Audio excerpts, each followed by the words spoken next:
It's official, Xbox's $7.5 billion acquisition of Bethesda has gone through, making it one of the biggest deals in gaming history. But what does it all mean? And what does that mean for the future of Bethesda games? Are they going to be Xbox exclusives? Well, joining me to talk about what all of this means, we've got PlayStation Pro Timo Hussein.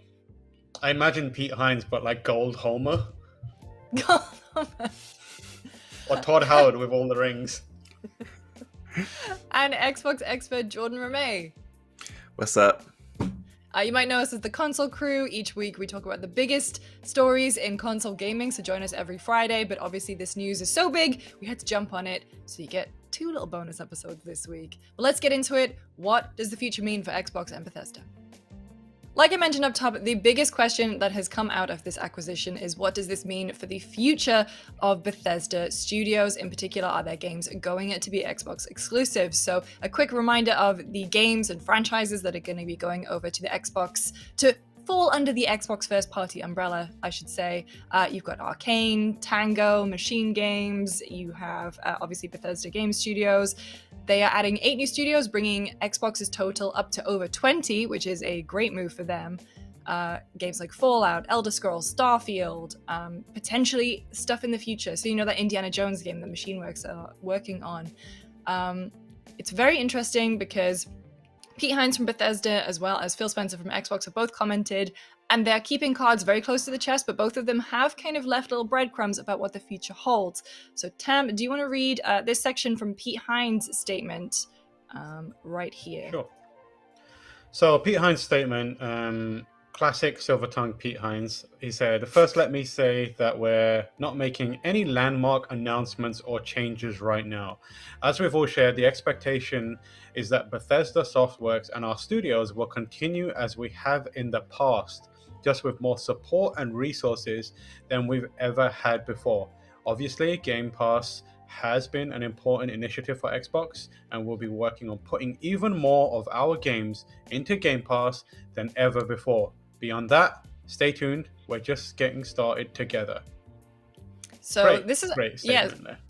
So it's great. It doesn't really say a lot, but the one thing that I did notice that he was saying is Game Pass, and Game Pass is obviously the big push that Xbox has, and they brought it up a lot in that conversation with, you know, Pete, Todd Howard, and Phil Spencer from last year. So Jordan, what are you reading from this statement from Pete when he's mentioning Game Pass all the time?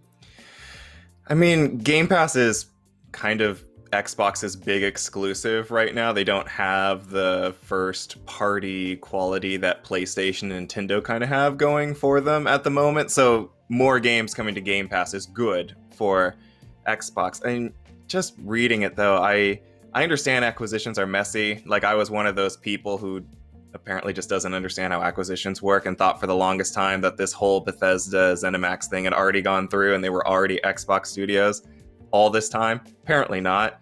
And I just want anything more definitive about how all of this is working going forward, which I'm sure we'll get at some point. No, but you like, won't. Well, you might. No, you won't. Not for a bit. Not for a bit.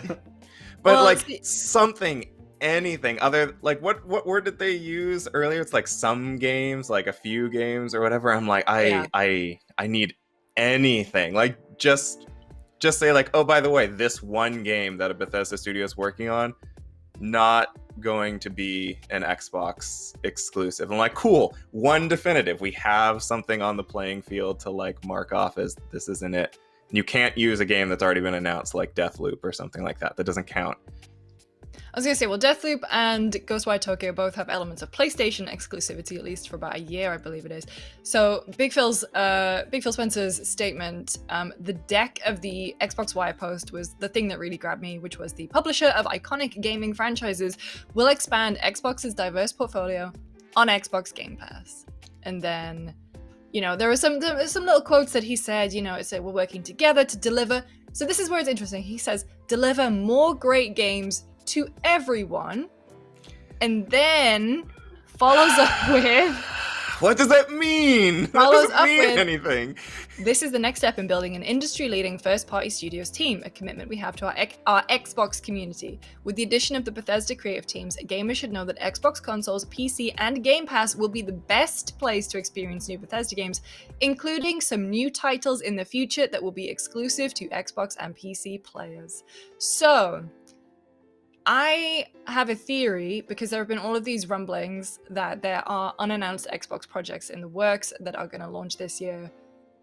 Something from Bethesda is going to be an Xbox exclusive later this year, and I guarantee. And This I wonder year, if it'll. in I wonder 2021. I wonder if it's if those two things are going to combine, and that's what it's going to be. So But you it think is- there's a new Bethesda game coming out Mhm. that will be exclusive to Xbox and PC?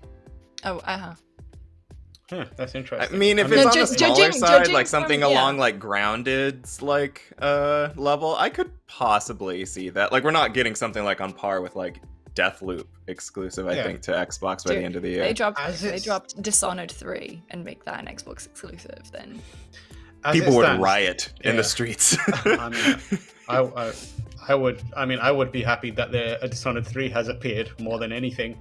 As it stands, we know that they have Indiana Jones in production, Mhm. potentially a Wolfenstein. I don't think Maybe? they've ever officially announced. I the don't think they've Wolfenstein. officially announced it, but like there's rumblings about it. Mhm. Starfield Mhm. and Elder Scrolls. Mhm. Right.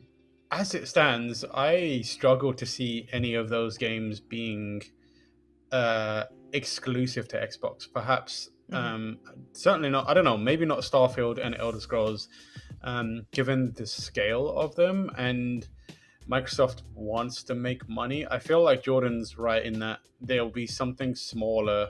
And maybe Indiana Jones is small enough to be kind of that kind of. I don't know. It's a exclusivity deal. licensed game. I don't It think is, but Disney the problem would is go for that.